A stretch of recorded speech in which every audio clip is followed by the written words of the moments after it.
Goeiemôre graad 8, ek hoop julle het 'n baie lekker naweek gehad. Ek hoop jy onthou nou, omdat jy môre jou opdrag oor kunselemente en kunsbeginsels moet inhandig.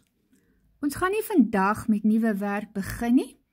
Ek wil jou graag die kans gee om jou gegewe opdragte betyds te voltooi, sodat dit gemerk kan word.